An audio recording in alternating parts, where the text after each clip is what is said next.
Жалбат коронавирус инфекциясы менен катталган 3 бейтап айыкканына байланыштуу ооруканадан чыгарылат. Бул тууралуу Саламаттык сактоо министри Космосбек Чолпонбаев билдирди. Ош Жалбат областында коронавирус аныкталган адамдарды дарылаш үчүн Бишкектен кошумча медициналык бригада жөнөтүү учурунда билдирди. Анын айтымында айыккандар бүгүн үйлөрүнө чыгарылат. Толугураак маалымат бейтаптар үйлөрүнө чыгарылгандан кийин берилерин кошумчалады. Министр белгилегендей, коронавируска каршы күрөш үчүн болгон күч-аракеттер жумшалат. Бул кырдаал бир гана Кыргызстандын эмес, бүтүндөй дүйнө медицинасы үчүн чоң сыноо болот. Кытайдын мисалында коронавирусту жеңсе боло тургандыгын көрдүк жана биз ага жетебиз, деди Чолпонбаев. Айыккан 1958, 1974, 1976 жылы туулган адамдар. Алар ооруканада 14 күндөн ашык жатып эмделишкен. Алардын акыркы анализдери таза чыккан. Рентгендин жыйынтыгы да жакшы болду. Бүгүнкү күндө бейтаптардын абалы жакшы деп кабарлаган оорукана мүчөлөрү. Өкмөт мамлекет, бизнес жана жарандык коо менен биргеликте муктаж үй-бүлөлөргө азык-түлүк түрүндө жардам көрсөтөт. Бул тууралуу премьер-министр Мухамбеткалый Абылгазиев өкмөт үйүндө өткөн жыйында билдирди. Бизге аз камсыз болгон жарандарга жана көп балалуу үй-бүлөгө жардам көрсөтүүгө даяр. Бизнес өкүлдөрү жана кайдыгер эмес жарандар кайрылышууда. Аз камсыз болгон жарандарга азык-түлүк түрүндө жардам берүү үчүн мамлекеттик органдардын, жергиликтүү өз алдынча башкаруу органдарынын, бизнестин жана жарандын коомдук өз ара иштешүүсүнүн ачык, айкын жана натыйжалуу алгоритмин ыкчам тартипте иштеп чыгуубуз керек. Алар күнүмдүк керектөөдөгү тез бузулбай турган тамак-аш продуктыларынан турат. Биринчи баскычта жардам экономикалык ишмердүүлүгүн кыйла чектелген жана көптөгөн үй-бүлөлөр акча табуу булгасыз калган Бишкек жана Ош шаарларынын жашоочуларына көрсөтүлөт, деди Мухамбеткалый Абылгазиев. Мындан ары жардам көрсөтүүнүн бул механизм өлкөнүн бардык райондоруна киргизилет. Учурда материалдык резервдер фондунун аз камсыз болгон үй-бүлөгө таркатуу үчүн 10 000 тонна ун бөлүү чечими кабыл алынды. Мамлекет жарандарга көмөктөшүү үчүн зарыл көлөмдөгү продуктыларды бөлүштүрүүнү мындан ары да улантат. Бишкекте жана Ошто гуманитардык жардам райондук администрациялар тарабынан белгиленген шаардын ар кыл жерлеринде жайгашкан чогултуу пункттарынан бөлүштүрүлө тургандыгы белгиленди. Ыктыярчылар азык-түлүк топтомун дарегине түздөн түз жеткирүүгө жардам берүүгө даяр. Гуманитардык жардамга байланыштуу ар кандай манипуляцияларга жол бербөө максатында келип түшкөн жардамдардын көлөмүн жана аны жарандар арасында адилет бөлүштүрүүгө коомдук көзөмөл жүргүзүлөт. 30 мартка карата Кыргызстанда коронавирусту жуктуруунун 10 жаңы учуру аныкталды. Бул тууралуу республикалык штабтан кабарлашты. Маалыматка ылайык 10 учурдун баары Жалбат областынын Сузак районундан табылды. Коронавирус боюнча учурда Кыргызстанда бардыгы болуп 94 катталган учур бар. Ал эми Жалбат областында коронавирустан дарыланып жаткан 3 адамдын кайталанган анализи таза чыгып, ооруканадан чыгаруу маселеси каралып жатканы маалым болгон. Кыргызстанда жалпы тасталган учурлардын саны 94, алардын ичинен Жалбат областында 50, Ош областында 24, Чүй областында 3, Баткен областында 1, Ош шаарында 8, Бишкек шаарында 7, Нарын областында 1 учур. Коронавирус аныкталган бейтаптардын ичинен аялдарда 53 учур, эркектерде 41 учур.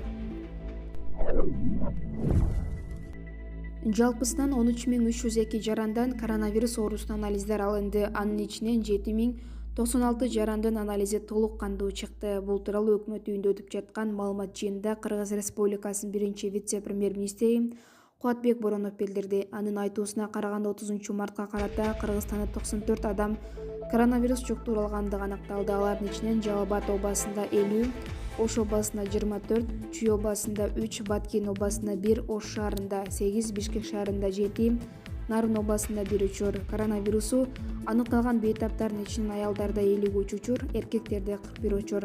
Калган 7012 жарандын анализи оору жок экендиги көрсөттү. Аны менен бирге ооруга чалдыккан деп шектелип жаткан сырттан келген 1459 жаран обсервацияда жатат деп кошумчалады ал. Эртең коронавируска каршы күрөш үчүн жогорку кеңештин депутаттарынын айлыгы которулат. Жалпы сумма 3 миллион сомдон ашык каражат. Эртең 31 мартта коронавируска каршы күрөшүү үчүн жогорку кеңештин депутаттарынын айлыгы которулат. Бул тууралуу жогорку кеңештин басма сөз кызматынын жетекчиси Ибрагим Нуракун уулу социалдык тармактагы баракчасына жарыялады. Маалыматка ылайык жалпы сумма 3 907 455 сом болду. 19 мартта Жогорку кеңештин депутаттары 1 айлыгын коронавируска каршы күрөшүүгө бөлүп берүү чечимин кабыл алышкан. Маалымат Бак Супер KG.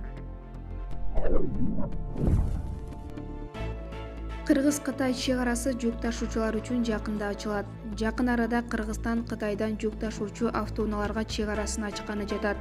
Бул тууралуу биринчи вице-премьер-министр Кубатбек Боронов 30-мартта Бишкекте өткөн басма-сөз жыйынында билдирди. Анын айтымында бул багытта сүйлөшүүлөр Кытай тарапы менен 1 жумадан бери жүргүзүлүп жатат. Жүк ташыгандар үчүн ачууну сүйлөшүп жатабыз. Күндө керектөлүүчү товар ташыгандарга Кытайдагы бүгүнкү абал бул тууралуу сүйлөшүү жүргүзүүгө мүмкүнчүлүк берүүдө, деди ал. Кыргызстан менен Кытайдын чек арасында автоунаалар өтүүчү 2 чек ара бекети бар. Алар Нарындагы Торгарт жана Оштогу Эркештан бекеттери. Коронавируска байланыштуу Кыргыз-Кытай чек арасы январь айында жабылган. Андан бери базардагы айрым товарлар кымбаттап кетти. 30-мартка карата Кыргызстанда коронавирус жуккан 94 учур катталды. 25-марттан 15-апрелге чейин өлкөнүн айрым аймактарында өзгөчө абал жарыяланып, адамдардын жана машинелердин каттоосуна чектөө киргизилди. Маалымат Булак Азаттык.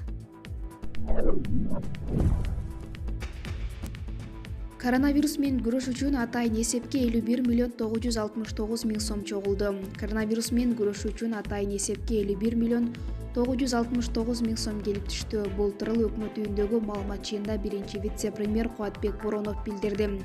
Боронов коронавирус менен күрөш үчүн ачылган эсепке ишкерлердин жана жарандардын акча каражаттары түшүп жатканын белгилеп өттү. Ал каражаттарды бөлүштүрүү маселесин чечүү үчүн атайын комиссия түзүлдү. Ага жарандык коом, тиешелүү министрликтин өкүлдөрү, жогорку кеңештин депутаттары кирип жатат. Келип түшкөн каражаттарды бөлүштүрүү ачык айкын болот деп билдирди Боронов онлайн жыйын учурда. Аны менен бирге эле атайын эсепке канча каражат кимден түшкөнүн көрсөтүү үчүн атайын сайт иштелип чыкканын, ал жактан баарын көрүп жооп алуу мүмкүн экенин айтты. Маалымат Бак Супер KG.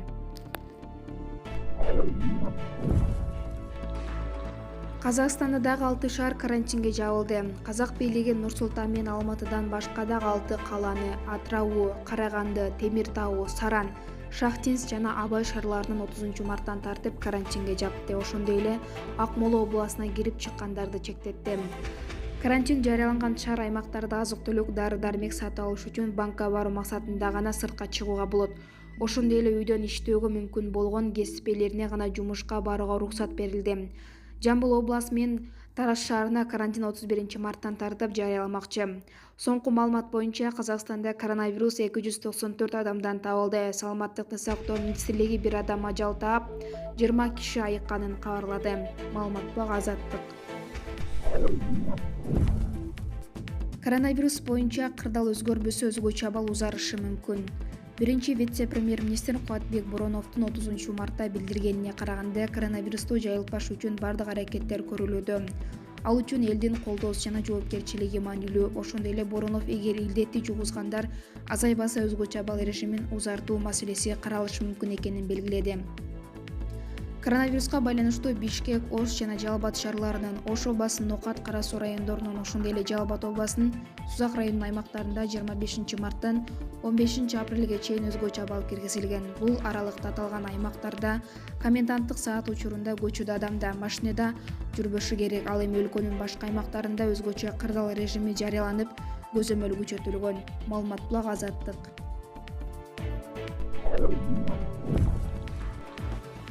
Кыргызстан коронавирусту дарылоодо Россиянын дары-дармегин алабы? Министрдин жообу.